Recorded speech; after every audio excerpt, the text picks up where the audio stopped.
diagnóstico que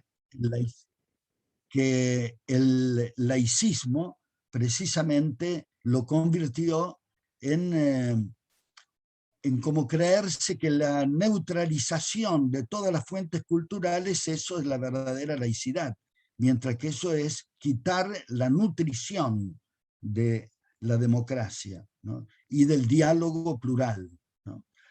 Finalmente, digamos, con una concepción del Estado subsidiario y relacional, que en vez de dividir a los sujetos culturales y sociales, los hace encontrar, les facilita el encuentro y la colaboración, ¿no? Se plantea ahora la otra cuestión: ¿en qué consiste el coraje en la política? A mí me llamó mucho la atención leyendo un encuentro del Papa Francisco con jóvenes latinoamericanos que se sienten llamados a ejercer la vocación política, propiamente político-partidaria, diríamos, ¿no? Porque en realidad no se puede vivir la política en última instancia si no es a través de los partidos que expresan la pluralidad de los sujetos culturales y sociales, ¿no? Y el Papa lo que les decía es que para uno no quedar ligado de alguna manera al funcionalismo respecto al partido por el cual uno necesita pasar y construir, debe al mismo tiempo pertenecer a un lugar, digamos, fraterno, a un lugar especialmente fraterno donde continuamente mi libertad se educa en el juicio sobre el sentido de lo que estoy haciendo, viviendo, y es justamente el lugar ese de la otra ciudad, que es otra ciudad para cualquier identidad cultural o religiosa o agnóstica, ¿no? Que debe descubrir dónde está anclada la autoconciencia de su camino al destino, ¿no? Entonces, digamos, el coraje de la política surge cuando surge un sujeto libre, libre porque pertenece, no libre porque está suelto y homologado, ¿no? Entonces, con esto quería introducir simplemente a esta pregunta sobre el futuro de la democracia y el coraje de la política. Coraje que sale por el hecho de que uno se compromete en función de asumir la responsabilidad del poder como servicio, porque lo vive en relación al partido sin ser esclavo del partido, ni ser condenado a ser traidor para seguir perteneciendo de alguna manera a un partido y tener futuro dentro de un partido, sino que se nutre en su libertad desde una experiencia social de pertenencia, de juicio y de renacimiento en el ideal. Pasamos entonces a escuchar a los protagonistas del encuentro.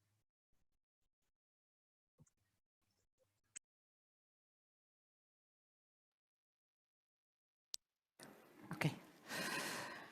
Bene, buongiorno. Buenos días a todos. Me alegro mucho de veros a vosotros aquí presencialmente, después de un año de vida delante del Zoom y de nuestras pantallas en ordenador. Querría saludar a todos vosotros los que estáis aquí, incluso los que nos escuchan vía streaming, que serán muchos, porque esta modalidad doble del meeting nos permite estar presentes y también gustar nuestra recíproca amistad presencialmente, pero también nos permite tener una disponibilidad más amplia con todos aquellos que quieran participar en el evento. Saludo a nuestros tres invitados, que agradezco su paciencia.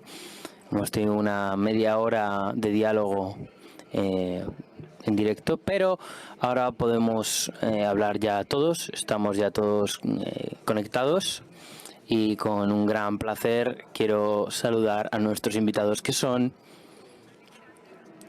Alexander Arkangelski,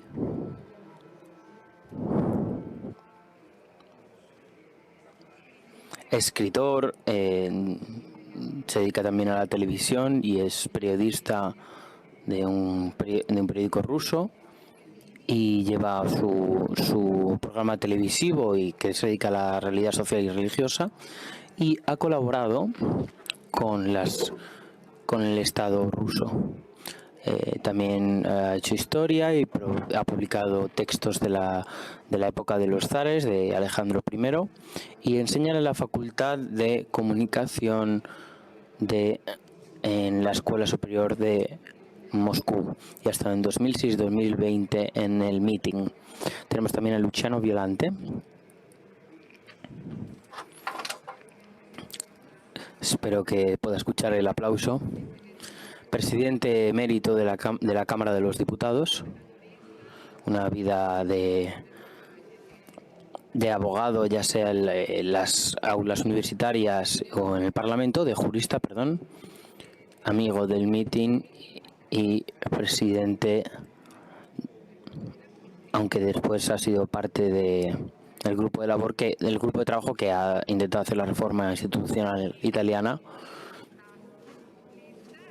Presidente de la Italia Decide, que fue este grupo que hizo la reforma. Y último, pero last but not least, último pero no peor por ello, Joseph Weiler, gran protagonista del Meeting.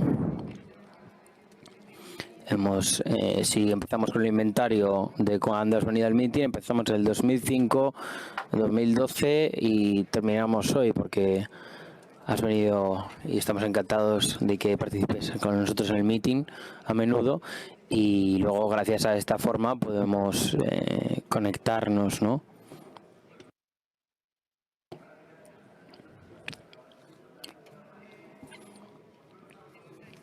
Democracia. Hoy retomamos este tema. Prácticamente la conclusión del Meeting. Habrá ya solo un encuentro más de educación.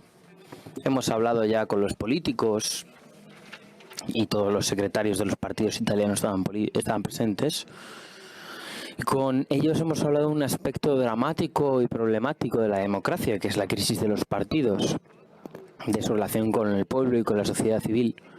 Y por lo tanto con el cansancio y con los dramas que hemos visto en el ámbito de la política italiana en los últimos años, quizá incluso decenios. Hemos tenido una relación sobre Estado y regiones, y ahora queremos mirar el futuro. En el futuro de la democracia está el coraje, es decir, el valor para poder decir las cosas, pero no solo la política es un aspecto fundamental. Nosotros, que en este Meeting estamos hablando del yo, del valor de decir yo, del coraje, magistral lección de Javier Prades sobre este título. Nosotros, que sabemos que la política parte de la experiencia humana, queremos que también ahí se exprese la palabra coraje, el coraje de la política, que por otro lado es el coraje de todos nosotros. Somos afortunados por tener a estos tres invitados aquí presentes, porque cada uno de ellos ve un aspecto de la experiencia democrática. No podemos en una hora de trabajo y de discusión retomar toda la gran teoría de la democracia, que ocupa volúmenes y volúmenes de bibliotecas, también de los institutos, de las instituciones universitarias. Querríamos, por tanto, y empiezo pidiendo que querríamos escuchar de sus voces, de su experiencia, de su historia y de sus estudios, qué sucede en su país y a nivel global de la democracia y por qué tenemos afecto a esta palabra. Sin embargo, al mismo tiempo vemos límites, desafíos, problematicidad, las problemáticas que tiene. Y sobre todo hoy todos estamos muy afectados por lo que está sucediendo en Afganistán. Entonces la cuestión es, ¿podemos exportar la democracia? Aunque el presidente norteamericano ha negado esta finalidad de exportar la democracia allí, en Afganistán, pero es evidente que ha fracasado. Este momento dramático nos debería hacer reflexionar sobre estas problemáticas que hemos visto en este momento de las elecciones, para mirar al futuro. pido a nuestros tres invitados en una primera ronda de intervenciones, 10 minutos o 12 minutos, que respondan a aquello que es para ellos el sentimiento que domina cuando escuchan la palabra democracia.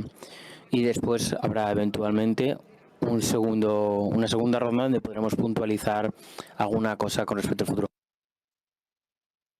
Respetamos el orden alfabético y por tanto doy la palabra a Alexander Avkandelsty y queremos escuchar de él la voz de la Gran Rusia.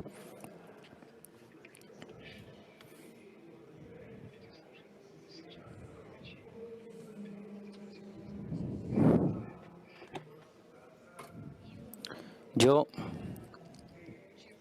buscaré leeros de alguna manera para economizaros el tiempo. No soy un politólogo ni un político. Este es un límite mío, pero esto me da una cierta ventaja.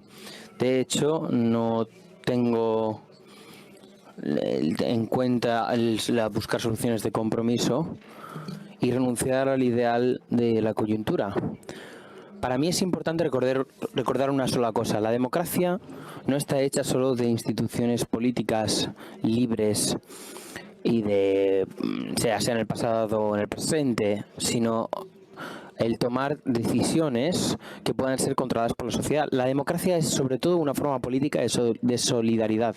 Esta permite, de hecho, y obliga a ofrecer un sostenimiento recíproco más allá de los confines estatales, a conducir un diálogo y a humanizar cualquier esfera de actividad de la economía, la ecología.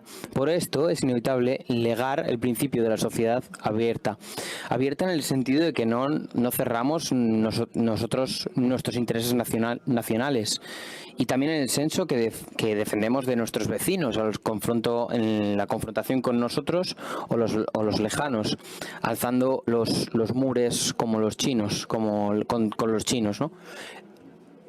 La unidad fraterna que se vive en la comunidad y la superación de la propia limitación étnica, ideológica y territorial. Ir a todo el mundo y anunciar el Evangelio a cada criatura, dice Cristo, a cada uno, sin poner confines. Cierto, es verdad que las democracias no son obligadas a leer Homero o ir a la iglesia, pero las raíces de nuestra democracia son estas.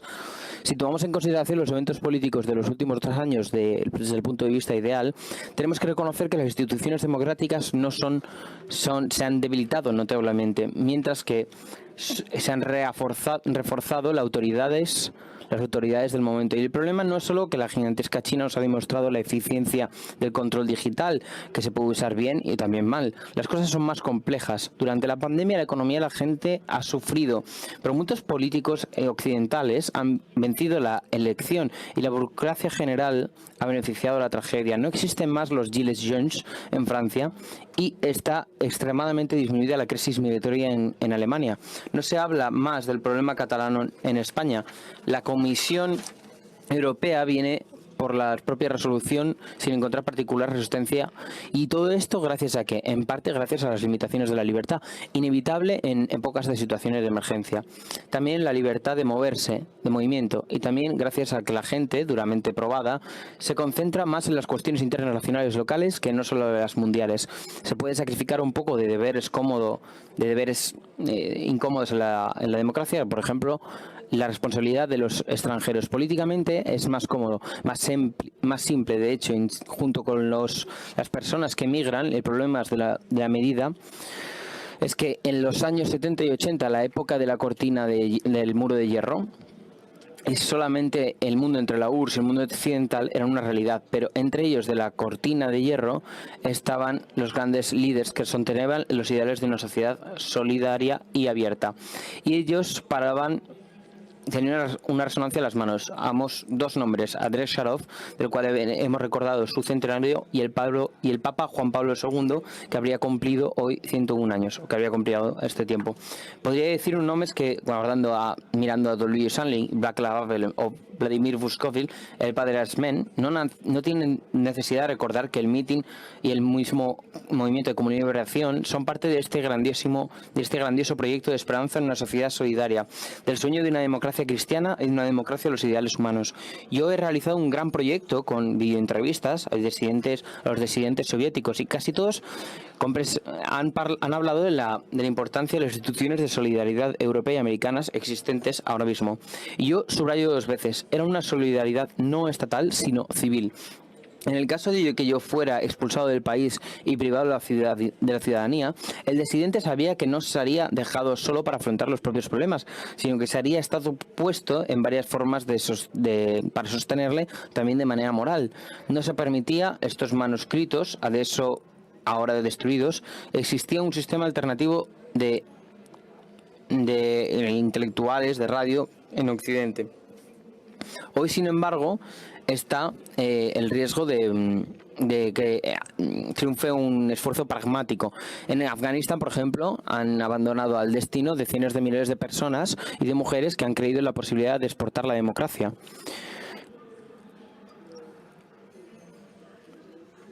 Y no puede quedar el poder en los hombres con mentalidad arcaica. Pero, ¿qué podemos hacer? Estamos lejos, y no llegarán a Europa. Al contrario, a veces... ¿qué podemos hacer nosotros desde la Unión Europea? Es la cuestión. El dictador toma como debilidad y no se para enfrente de ninguna violencia.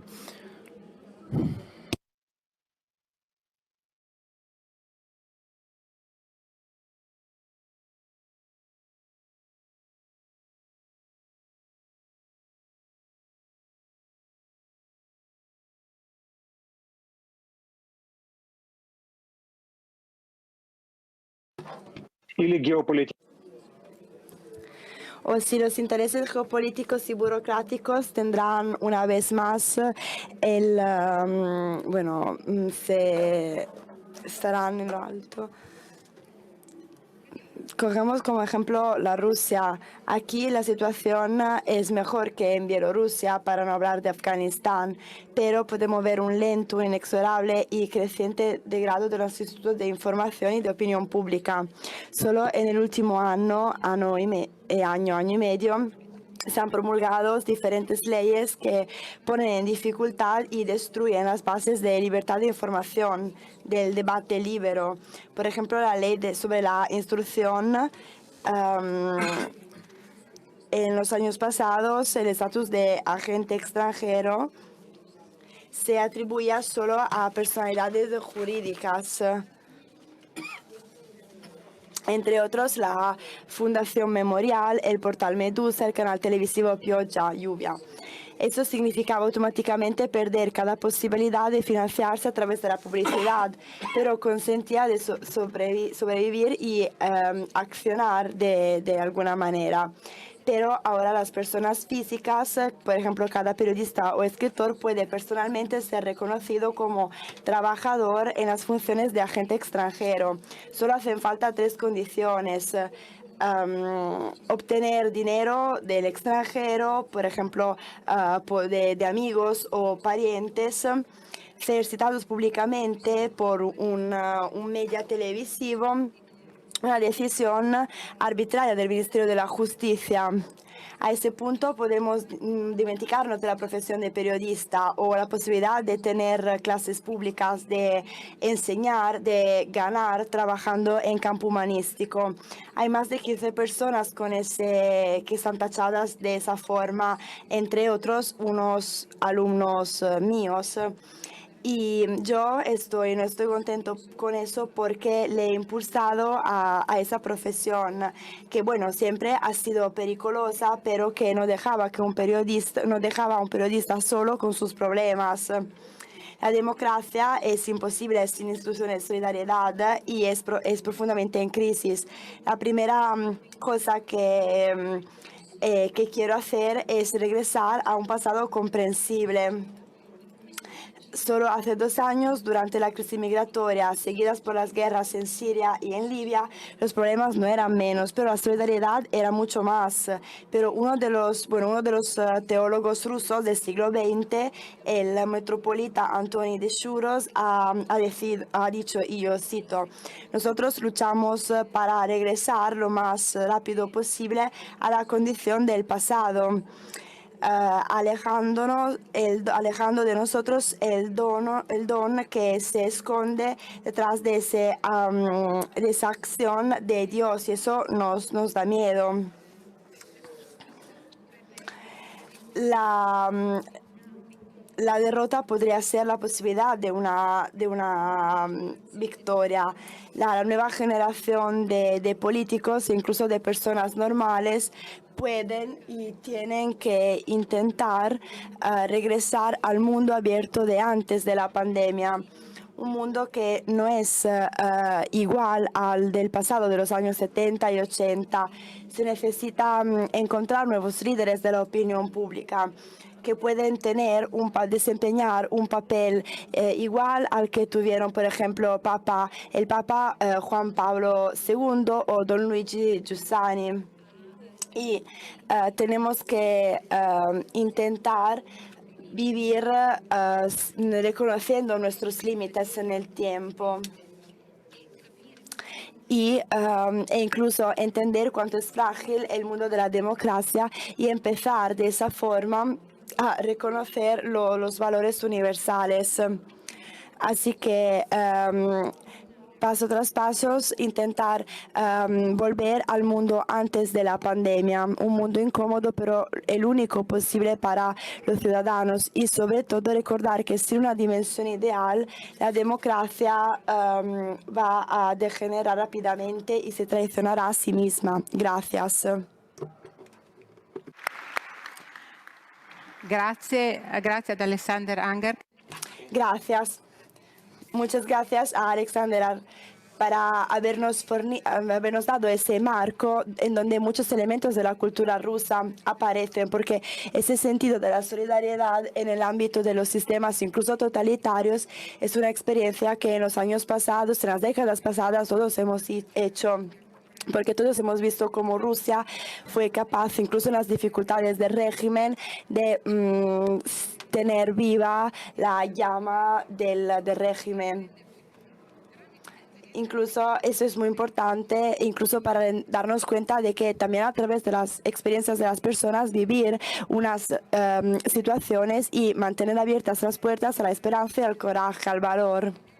Ahora le pediría a Luciano Violante que tomara la palabra.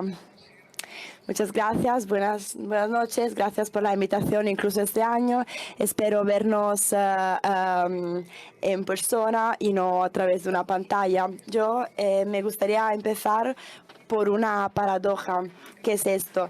La democracia está criticada donde está y es deseada donde no está. ¿Por qué eso? Bueno, yo creo que tenemos que recordarnos de que la democracia no existe en la naturaleza. Es fruto de la inteligencia y del deseo de libertad, así que se tiene que cultivar. Incluso los derechos, la libertad, la responsabilidad, que es un concepto muy relacionado con el concepto de democracia. Todos esos valores se tienen que cultivar. Cuando no se cultivan, cuando se dejan, está claro que la democracia no puede estar. Hay muchos valores que muchos tipos de democracias imperfectas, semi-autoritarismos, democracias parciales, democracias. Es decir, democracia más hipocresía, autoritarismos competitivos, régimen mixtos, régimen libres. Bueno, la palabra se ha descompuesto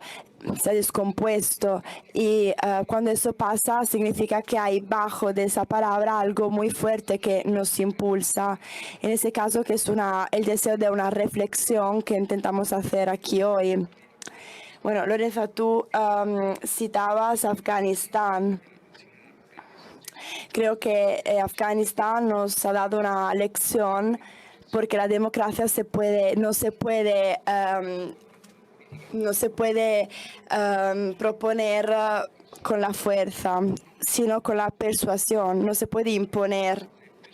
La ética de la imposición es en sí misma, en su misma naturaleza, está en contra del mismo concepto de democracia. En Afganistán creo que ha pasado precisamente durante esos 20 años han ocurrido acontecimientos positivos. Por ejemplo, las mujeres han participado en la vida de la sociedad de manera considerable, aunque ahora estemos haciendo unos pasos atrás. Pero eso porque estábamos persuadidos por la conveniencia de la democracia y por la conveniencia de la democracia, la relación de la democracia con los principios, con muchos principios, muchos valores. Otra cuestión, ¿por qué es tan complejo afrontarnos, como dijo nuestro amigo ruso, los temas de la democracia? Yo creo que nos estamos moviendo hacia un cambio de época. Me gustaría tomar un análisis que hizo el actual Papa Francisco. En ese mundo se están llevando a cabo cambios muy profundos. Hasta 1990 no teníamos ninguna de las tecnologías de las que hoy no podemos prescindir. Google, por ejemplo, tampoco. El www es de 1991 como Google. El GPS, sin el que no podemos movernos en las ciudades y en las calles, es de mayo de 2000. Twitter es de 2007, Facebook es de 2004, Instagram es de 2010. Zoom, que es la plataforma sobre la que nosotros comunicamos, es de 2011. Así que toda esa conquista espacial que se ha determinado por unas decisiones, por ejemplo, del presidente Obama de 2015. Todo el mundo está cambiando. Tenemos que ser prudentes con esas clasificaciones. Tenemos que afrontar y preguntarnos qué sentido tienen los años que estamos viviendo. Eso es necesario. Permitidme un pasaje que me gusta y espero que no sea equivocado. El pasaje desde el medioevo al Renacimiento, que está caracterizado por la prensa, la descubierta de la prensa y las grandes descubiertas geográficas, como por ejemplo el de América. Hoy tenemos un gran descubrimiento parecido al de la prensa, que es Internet, y un descubrimiento geográfico, si podemos decirlo así, que es el espacio.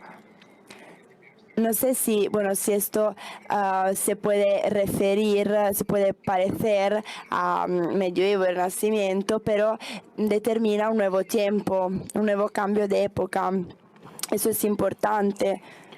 Porque si una época está cambiando, entonces significa que la que llamamos crisis en realidad son transformaciones hacia un mundo diferente y nuevo. Los elementos tradicionales de la democracia que nosotros conocemos se tienen que revisionar y tienen que fortalecerse.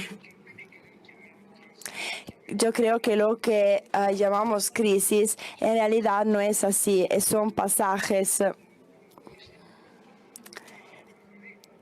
Está en cada uno de nosotros establecer si se trata de declinos o de pasajes, teniendo la inteligencia de entender lo que nos está pasando, lo que está pasando cerca de nosotros.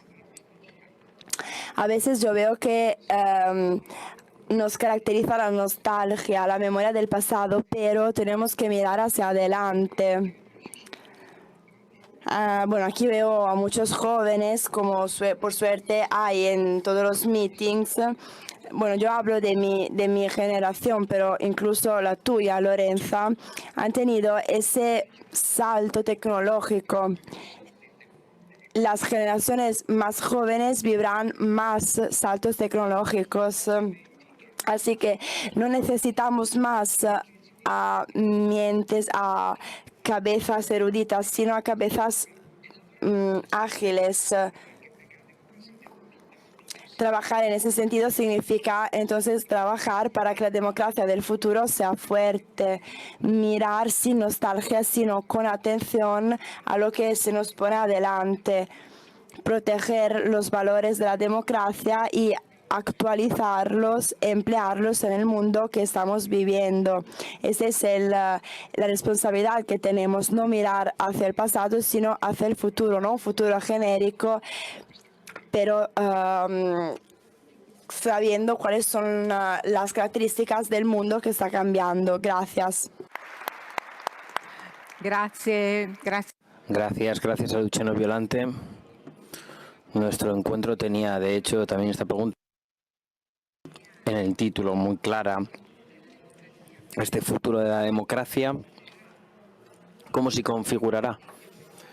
Nosotros en Italia, por ejemplo, hemos visto un acento muy fuerte de algunos partidos respecto a la democracia directa, más que la democracia representativa, de la cual todos vemos sus límites, sobre todo por la crisis de los partidos. Y todavía democracia directa y democracia digital tendrían tantas cuestiones abiertas, dejar tantas cuestiones abiertas. Mirar al futuro con esta idea es seguramente muy problemático, pero probablemente, como nos ha dicho Luciano Violante, tenemos que recoger el desafío, no tener miedo de la modernidad, no tener miedo de confrontarnos con personas distintas y no ser nostálgicos con respecto a las instituciones pasadas. Y ahora querríamos escuchar al profesor Weiler, que querríamos pedirle a él un cuadro de su propia experiencia, de su pensamiento, de aquello que él escucha o siente cuando escucha esta palabra, como nos ha recordado Luciano Violante, tan descompuesta en tantos diferentes esfumaturas. Profesor Weiler, le doy la palabra. Gracias. Era bella esta victoria a Wembley, ¿no? Me sentía muy italiano. Me da pena que no haya podido ir esta vez. 2003, no 2005. Desde 2003 voy allí. Ah, vale, pues entonces en el meeting se han equivocado de decirme la fecha. 2003. Hoy solo me siento en mitad presencia. Me da pena, uno, porque no estaba allí para escuchar en directo este magnífico discurso de Javier Prades. Sin ofender a Nesuno, pero es el mejor discurso que haya escuchado nunca en el meeting. Y la segunda cosa que me da pena es que no pueda dar mi lección de Biblia. Si hubiera yo tenido la elección, hubiera preferido la Biblia más que la democracia como tema, y hice todos. Tercero, entrando en la cuestión matemática, me parece un poquito que yo era como inadecuado, porque el coraje de decir yo, pensando en la temática, perdón, no en la matemática, sino en la temática, pensando en la democracia, pensando en la democracia occidental, es que hay demasiado yo en hoy y muy poco noi, muy poco nosotros. Y por lo tanto, el desafío no es tanto el coraje de decir yo, sino que yo tengo que ser, que yo tengo que tener el valor de decir, de ser. Yo el problema más grande que veo en la democracia es el hecho de que millones y millones de europeos, no solo en Polonia y en Hungría, en Francia y en Italia, parece que dan la espalda a los orígenes de la democracia libre. Y no pienso que de un día a otro todos se hayan vuelto fascistas, para nada. ¿Y por qué tantos europeos, gente decente, dice no a la democracia liberal? Y para mí, la razón principal es una crisis de valores. Y vosotros decís, ¿qué crisis de valores? Tenemos valores. Y si yo pregunto cuáles son los valores que todos nosotros los europeos tenemos, inmediatamente diréis democracia, derechos fundamentales, Estado de Derecho. Y es verdad, estos son valores esenciales que compartimos todos. Pero pensando sobre los valores particulares, porque siendo fundamentales no queremos vivir en una sociedad que no respeta estos valores, en cierto sentido están vacíos, porque son reglas de comportamiento social, político, pero no tienen un contenido específico. La democracia es una tecnología del gobierno, no es perfecta, pero es mejor que las otras. La democracia de gente mala será una democracia mala. Los derechos fundamentales garantizan nuestras libertades, pero no digan qué hacer con esta libertad. No, la libertad de expresión puede ser una cuestión puede ser algo homofóbico, se puede usar como algo homofóbico. Esto puede ser la libertad de expresión. Y el Estado de Derecho es como la democracia. Es un derecho, pero si tienes una sociedad mala, pues tampoco sirve mucho tener el Estado de Derecho. ¿Qué es lo que falta en nuestra democracia occidental liberal? Yo querría poner como esto un postulado que no puedo probar, no puedo demostrar, que es que en la condición humana buscamos un significado para nuestra vida. ¿Qué significa esto? Es muy sencillo. Querríamos que nuestra vida tuviera un sentido que no es solamente egoísta, que no es solamente yo, que no sea solamente yo. El mío bien es ser, el mío bienestar, mi vida, mi familia. Que al final de mi vida se puede decir, lo que yo he vivido ha hecho una diferencia no solo en mi destino personal, ha marcado una diferencia. Esto es lo que marca en la política de la democracia liberal occidental. A quien no le falta esta política de significado, entonces debería dar 3 pequeños ejemplos. Si yo os devuelvo la pregunta allí, ¿cuáles son vuestros más importantes valores? Viendo el hecho de que nos estamos viendo aquí, lo primero que diríais es mi fe, pero la segunda, casi nadie de vosotros dirá yo soy patriota italiano. ¿Y por qué no? Porque el patriotismo hoy en día es como una palabrota. Patriotismo quiere decir Mussolini. Patriotismo quiere decir fascismo. Pero no debe ser así. Hay una versión patriótica fascista, donde el individuo pertenece al Estado. Pero hay una tradición también republicana, donde el Estado pertenece al individuo. Tenemos que recuperar, porque es esencial, en la palabra democracia hay demoskratos, demoskrazi. Sin un sentimiento fuerte del demos, no se puede tener una democracia. El problema de la polarización que se ve en América y en Italia, en Polonia, en Francia, en Gran Bretaña y en tantos otros sitios, es que no se puede poner la distinción de tú eres democristiano, yo soy comunista. La polarización dice, tú no eres un verdadero italiano, tú no eres un verdadero francés, tú no eres un verdadero polaco. Y cuando llegamos a esta polarización, ya vemos que no hay democracia porque no hay demos. Segundo elemento, los derechos. Son importantísimos. Los derechos fundamentales, Estrasburgo, Luxemburgo, la consulta. Pero El sentido de los derechos es que pone al individuo, porque son derechos fundamentales de la persona, al centro. Pone el individuo en el centro, pero cambiando este individuo que está en el centro, ha descentrado el individuo. Y esto no es una base buena para una sociedad democrática. Y luego está la secularización. Yo ahora no voy aquí como si fuera una especie de evangelista, para nada. Y yo no juzgo a una persona según su fe, porque conozco personas religiosas tremendas y personas ateas que son nobles. Pero ¿qué hemos perdido con la secularización? Que Europa ahora mismo es un continente secularizado.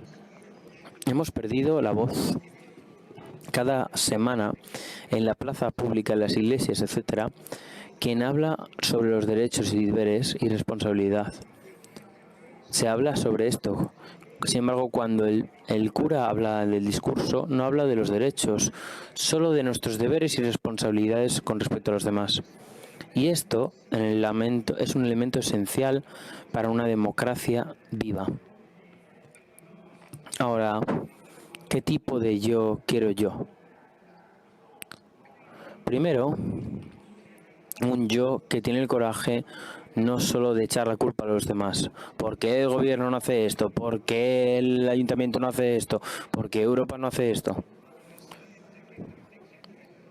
La honestidad es preguntar cómo nos hemos equivocado para llegar a este punto.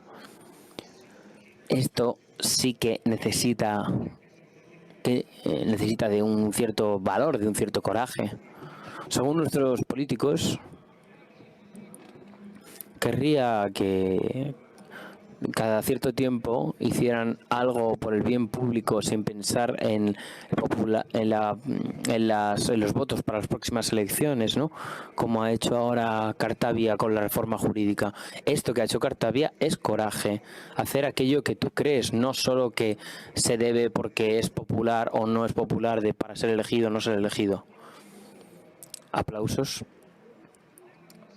El tercero es que en nuestra vida privada, en el modo de trabajar, en la escuela, en la parroquia, ¿qué puedo hacer yo? Que dará significado a mi vida, que no es solo mi bienestar. Puede haber pequeñas cosas, organizar un grupo de lectores de un club de lectura o ayudar a personas con los hijos durante la pandemia. Siempre hay algo que se puede hacer.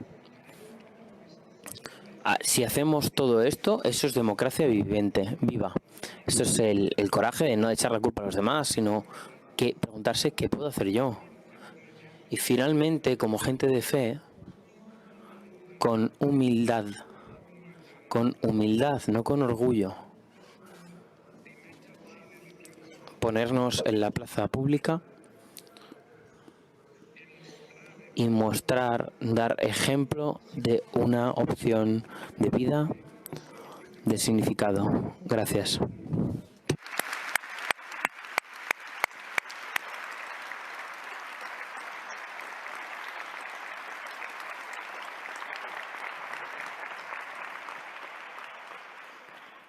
Grazie anche al professor. Gracias también al profesor Weiler, porque nos ha dicho cosas que no nos tocan directamente. En este sentido, el coraje de decir yo, el coraje de la política, tocan directamente la experiencia de alguno de nosotros y de un nosotros, que en algún modo es la base de la democracia. Nosotros en nuestra Constitución tenemos palabras también muy bonitas, como por ejemplo el valor de la formación social, de la solidaridad. Esto también hace falta redescubrirlo para entender cómo reformar esta nueva modalidad de gobierno, que por otro lado está generando un cierto descontento en las personas.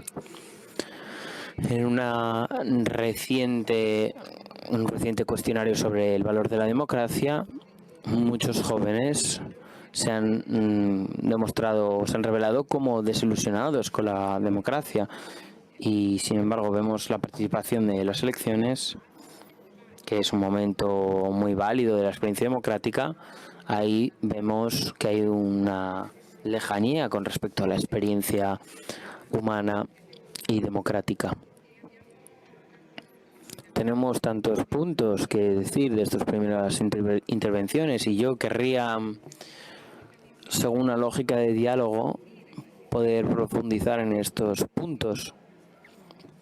A mí me parece que la cosa más bella que ha venido de la primera intervención es aquello que ha resonado de las otras intervenciones, que es la de un reclamo a la solidaridad, a un estar juntos, también en el nivel internacional. Nos recordaba el doctor Engels que cuando esté la situación de dictadura, que cuando estaba la situación de la dictadura en Rusia, todos hemos trabajado para ser solidarios con la disidencia. Hemos leído los textos, hemos hecho viajes, hemos sostenido experiencias alternativas, hemos apoyado experiencias alternativas. Y no sé si Ivana consigue traducir esta pregunta de entender cómo hoy se puede entender la experiencia de la sociedad civil europea y la experiencia de la sociedad civil rusa. ¿Cómo podemos ayudar y sostener y hacer crecer a quien con una cierta dificultad ha sido ayudado, sorprendido por leyes injustas, ¿no? La pregunta, por tanto, sencilla es cómo hacer para ser más solidarios y sostener la experiencia de quien ama la democracia en cualquier país que se encuentre, en el país que se encuentre, en particular en su país. ¿Se ha entendido? Le dice la traductora.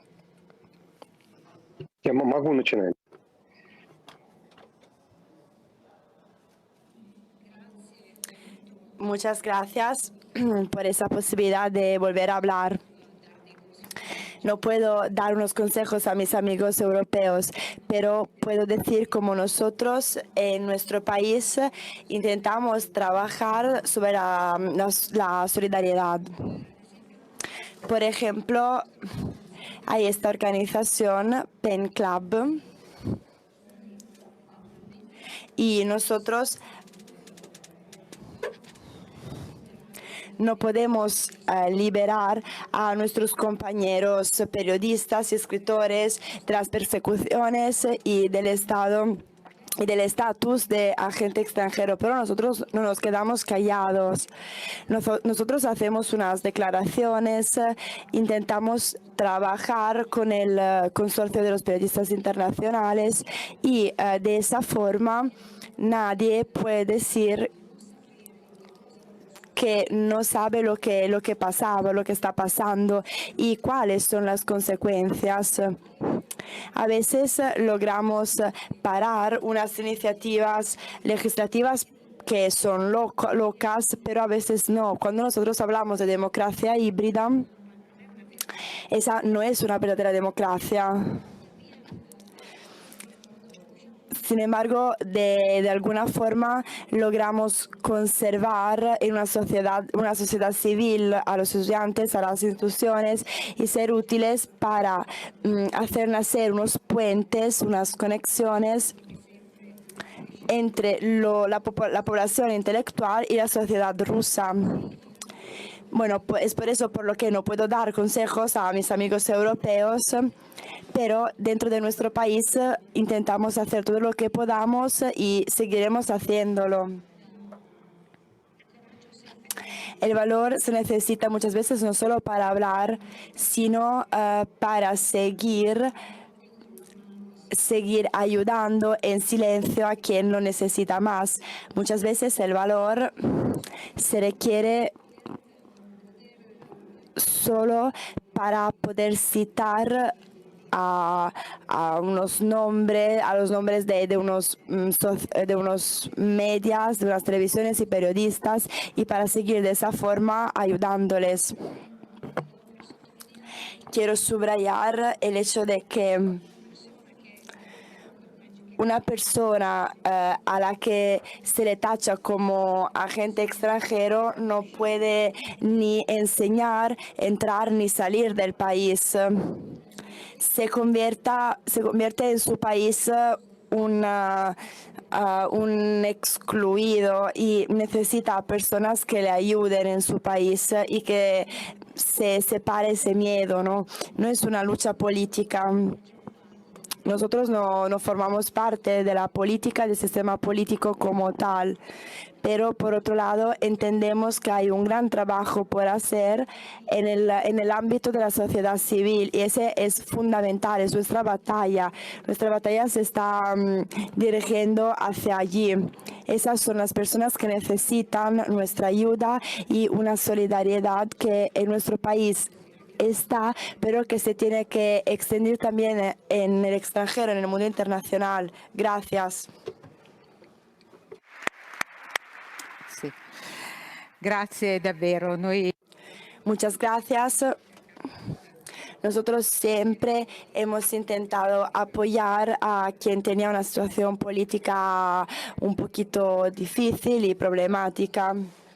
Y estamos muy contentos poder escuchar la voz, oír la voz de quien está sumergido en una situación difícil y está vivo y tiene el valor de ser no político sino presente en la sociedad civil. Luciano Violante, has hablado de cambios de época, de una crisis que es una transformación, pero ¿qué puede ser esta transformación? Incluso hemos escuchado la voz del profesor Weiler que nos ha exhortado a la solidaridad, a la presencia, al trabajo social, a las relaciones. ¿Cómo podemos llevar todo eso en el ámbito de la política? Ya es política, pero luego también están las instituciones. Pero también en el ámbito de las instituciones se tiene que realizar una presencia. Gracias. Naturalmente no hay recetas. Las recetas no tienen comparación con las experiencias distintas y las ideas distintas. Yo creo que lo que decía ahora nuestro amigo ruso pone de manifiesto la necesidad de expresarse con solidaridad y con cercanía frente a los que viven en condiciones difíciles en el Estado democrático. La segunda cuestión me venía a la cabeza reflexionando un poco en una cuestión de que nosotros tenemos la necesidad de reconstruir la comunidad. Nosotros estamos muy solos en la sociedad y hace falta construir comunidad. Estoy pensando en lo que ha dicho el señor Weiler. Y yo creo que la democracia tiene que entenderse como una tecnología de la convivencia, de la dignidad del otro. Yo creo que esto es fundamental. Sin respetar al otro no hay democracia. Es como decir que hay un valor que no jurídico, sino que es sustancial. Y en este cuadro yo creo que tenemos necesidad de valor en este cuadro. Y el valor es uno de los corajes, uno de los valores más importantes que se puede tener, es el de los deberes comunes. Hay que tener presente que las grandes transformaciones han hecho que mejoremos. Tenemos que tener confianza en los valores que profesamos e intentar esforzarnos en influir la sociedad en todo lo que sea posible. Yo voy a intentar poner un ejemplo que tengo particularmente en la cabeza, que es que soy italiano y por lo tanto pido perdón a los amigos no italianos, pero quiero hablar sobre el referéndum de eutanasia. Este referéndum no tiene nada que ver con la eutanasia, y es que se ha hablado del homicidio de las personas que son conscientes. La eutanasia es una cuestión distinta, que es con respecto a los animales que sufren terriblemente y que no tienen cómo afrontar este sufrimiento con la cuestión constitucional. Hay una importante sentencia firmada por Marta Cortabria de la Corte Constitucional y que en estas condiciones inadmisibles que es inadmisible que exista la eutanasia. Pero el referéndum no mira esto. El referéndum mira el homicidio de una persona que acepta que se le mate, que se le asesine. Aquí hay un problema de fondo. Yo creo que el valor de la vida, el problema del valor de la vida, se tiene que hablar. No se puede ser narcisistas o cínicos en la confrontación de esto. Cuando un país se discute del valor de la vida, se discute de algo que está en el fondo. Yo voy a ser muy laico en este sentido, ¿no? Yo doy todo el respeto para todas las interpretaciones, pero yo creo que tenemos este problema. Hoy, yo creo que se puede mejorar, pero siempre que tengamos confianza. Así se corta la conexión.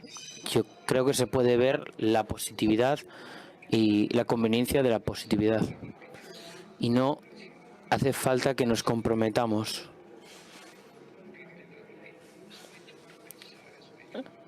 Y sin embargo la gente deja de implicarse y intentar pensar y implicarse en estas cuestiones será la receta mejor, analizando día tras día lo que nos está sucediendo, intentando buscar un significado para el futuro. Esto es un pensamiento mío.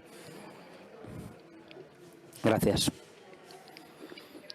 Gracias también a Luciano Violante, también por haber recordado el debate italiano sobre el tema de la eutanasia, porque es un debate en el que nosotros, de cierta manera, vamos a tener que participar. Y me gustaría recordar una frase que yo leía esta mañana en una editorial de Luciano Violante, donde después de haber dicho esto que nos acaba de decir ahora, ha dicho algo que a mí me ha gustado muchísimo, que me ha conmovido, que es que las buenas intenciones, que muchas veces estos hechos vienen por personas que aparentemente tienen buenas intenciones, estas buenas intenciones no se dan cuenta, no reparan en las consecuencias nefastas que pueden dar. Luego podremos discutir sobre este tema, ciertamente la situación de la cuestión de la subsidiariedad y de los débiles, como decía también recientemente Sandele, otros grandes teóricos que han escrito sobre este tema.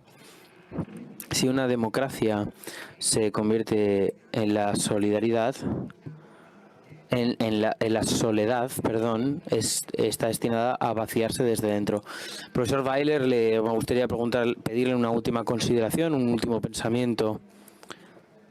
La cuestión de los deberes es ciertamente, desde Cicerón en adelante hemos visto cómo las sociedades se rigen por las cuestiones de los deberes. También Luciano Violante ha hablado de este tema contra la gente que habla solo de los derechos,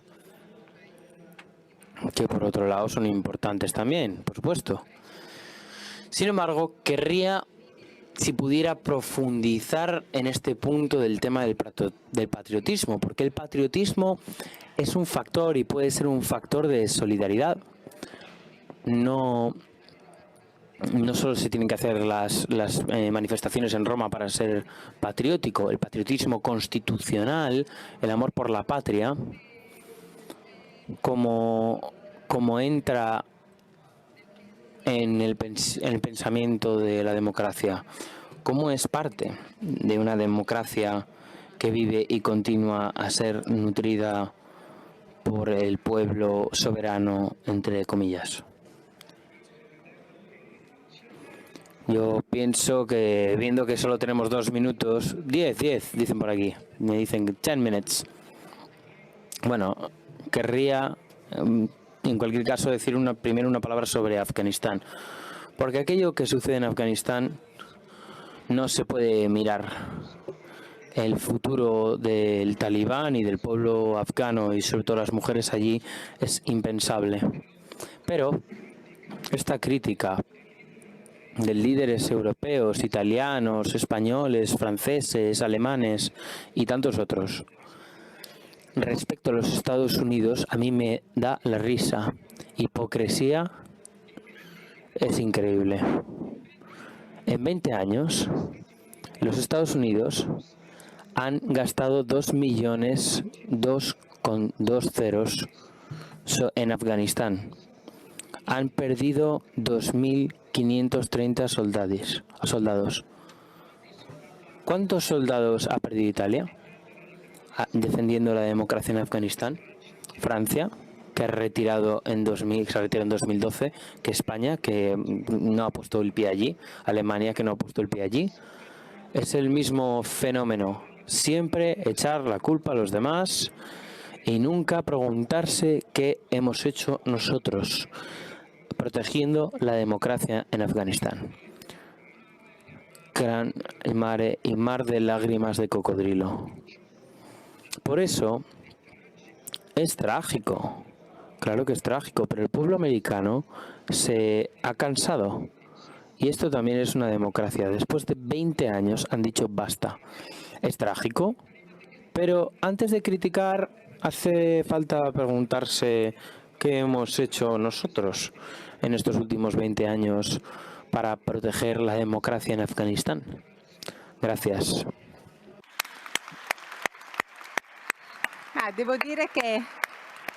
Debo decir que precisamente este argumento sobre uno de los artículos del subsidiario se ha llevado con fuerza porque el sacrificio de los soldados americanos no puede dejar indiferente a ninguno.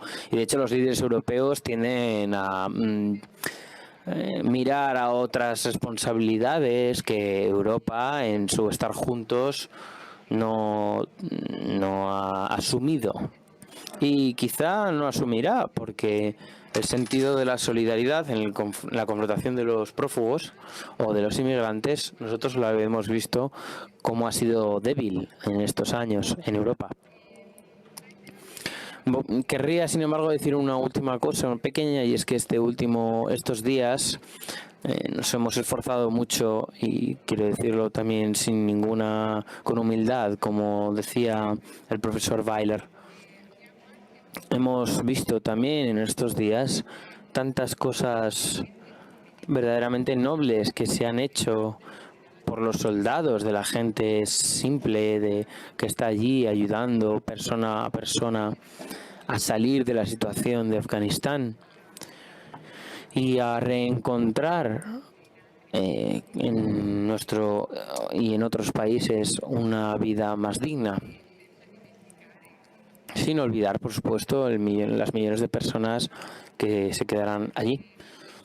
Pero también de este reclamo, también querría agradecerte porque es parte del modo con el cual debemos leer la historia.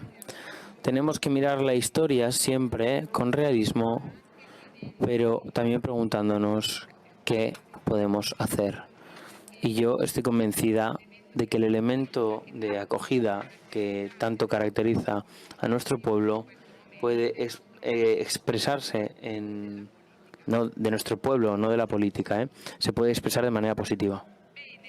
Bien, ahora sí, tenemos la conclusión, faltan pocos minutos, pero yo, agradezco a todos nuestros invitados.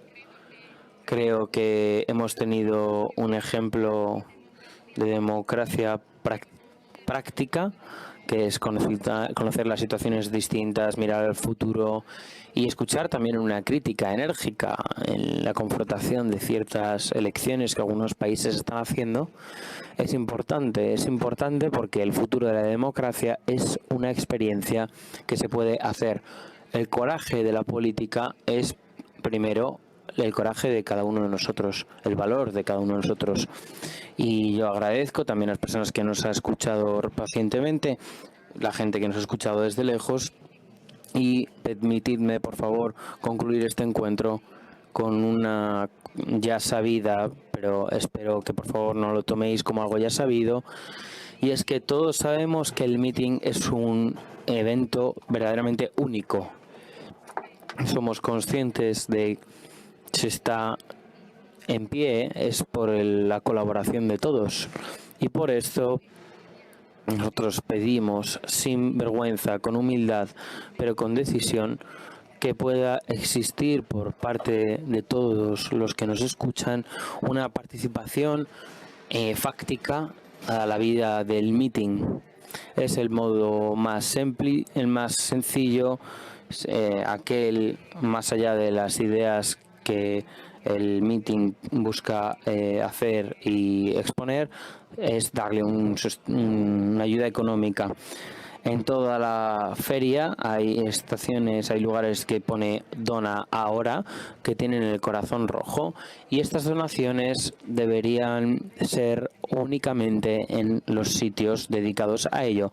Por favor, no deis dinero a cualquier persona, sino buscad a los voluntarios que tienen una camiseta roja con el Dona Ahora, y a ellos, si queréis ayudarles, para hacer que el meeting viva. El meeting es inimaginable sin gratuidad, la gratuidad de quien da el tiempo, sin la gratuidad de los voluntarios, sin la gratuidad de nuestros invitados y también sin la gratuidad de quien da una parte de su dinero para que el año próximo nos podamos volver a encontrar aquí. Vuestra ayuda es un don que abre al mundo. Buen meeting y buen próximo meeting.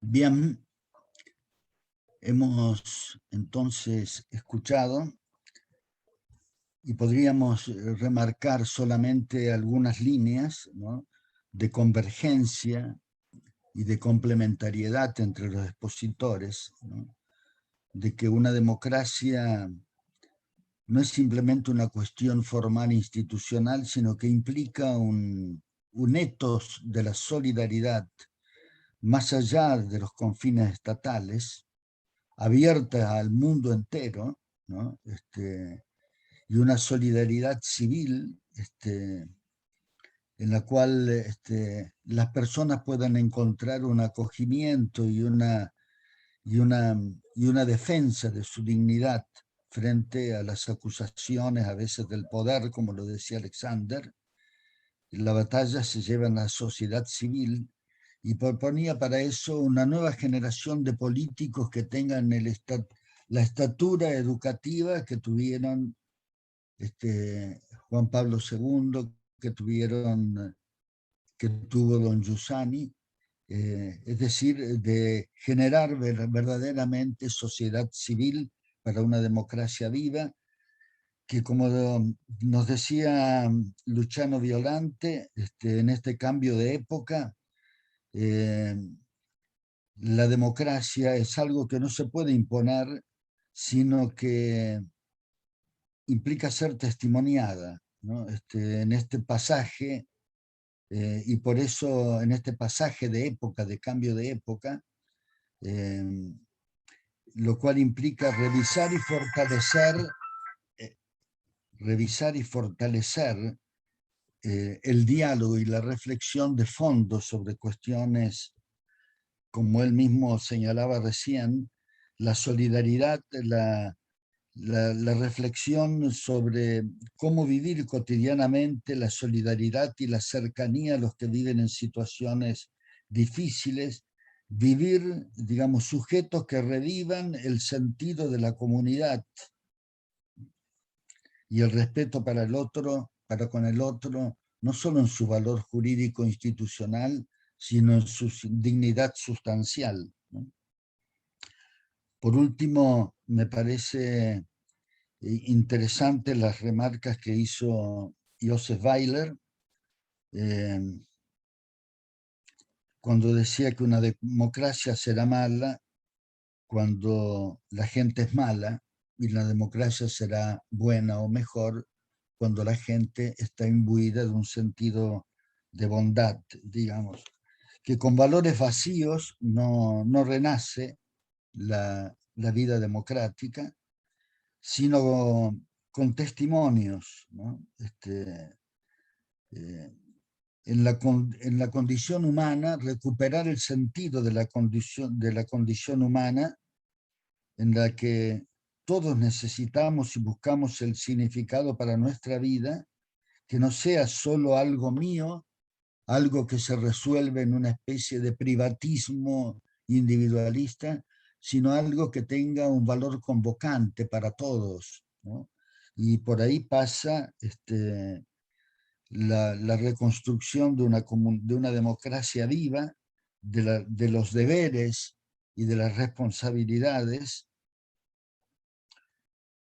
que dan significado a la vida, ¿no? Y por último habló del patriotismo como una cuestión que se suele derivar hacia una derecha, hacia una especie de conservadurismo. Y me pareció interesante cuando de alguna manera nos hizo reconocer que patriotismo es la conciencia de una dignidad en la convivencia, de una dignidad que no se basa en echar la culpa al otro por las cosas, sino en reconocer verdaderamente aquello que necesita, que merece ser, ser apoyado, ¿no? y ser afirmado, ¿no?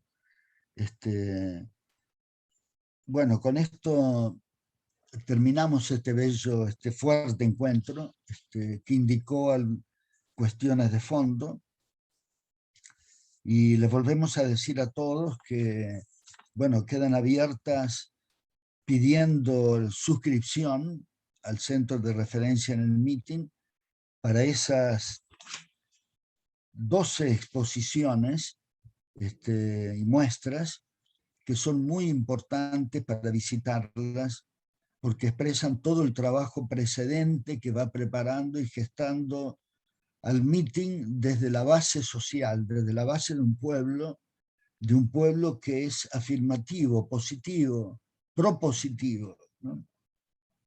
Me llamaron especialmente a mí la atención la primera, Vivir sin miedo en la era de la incertidumbre, que estuvo como guiada por los testimonios de Julián Carrón, de Charles Taylor y de Rowan Williams. Me encantó también la de Tú eres un valor, con Rose de Uganda, y también la de Pier Paolo Pasolini, a quien lo tengo muy marcado desde el póster de Pascua del año pasado. Nunca hubo un hombre que, siendo en cierta medida no cristiano, sin embargo sentía la necesidad de Cristo como ninguno, ¿no? Y también muy interesante la última, ¿no? Digo yo, lenguaje y conciencia, a partir de los estudios científicos de la neurología y de la neurolingüística, cómo se va accediendo también a lo que llama Charles Taylor, en este caso, las raíces del yo, pero no vistas ya histórica y culturalmente, sino sobre todo desde el punto de vista de las ciencias empírico-formales. Bueno, cerramos con esto y les deseamos a todos buen meeting para todos, sobre todo en este momento culminante donde quedan todavía cuestiones y posibilidades de escuchar y de seguir a través de internet, de YouTube, etcétera, esta gran obra que con mucha creatividad saltó al ámbito público mundial en plena época de una pandemia que de alguna manera nos había retenido más en casa, toda esta creatividad para proponer públicamente, respetando las condiciones de la situación.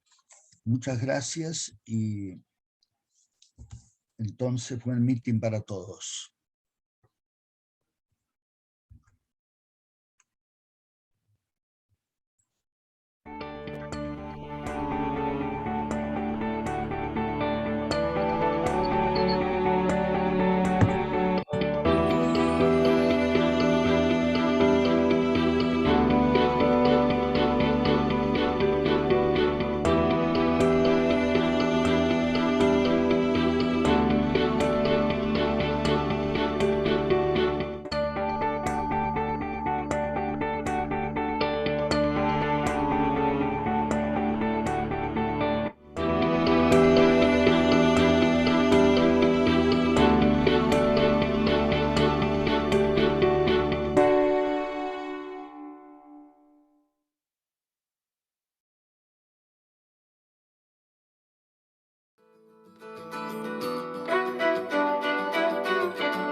è anche un educare me stesso alla bellezza. Io quando studio giornalmente ricerco la bellezza e ricerco la perfezione, perché la perfezione non si raggiunge mai. Allora è una ricerca continua della bellezza e anche della profondità, non soltanto del bello estetico, ma il bello anche morale. Le democrazie non muoiono per omicidio, muoiono per suicidio. Non esiste democrazia che non è basata nella verità. Ma la democrazia è anche un sistema pluralistico di scoperta della verità. E quindi il vero tema dell'emergenza educativa riguarda i ragazzi, ma riguarda soprattutto gli adulti, cioè noi. Qual è la speranza che qualcosa possa muoversi? È soltanto un incontro. Hay una diferencia entre educar y enseñar. Enseñar te puede enseñar un robot. Educar es amar all'alunno. Dentro il mio cuore c'è un resto eterno di fanciullezza.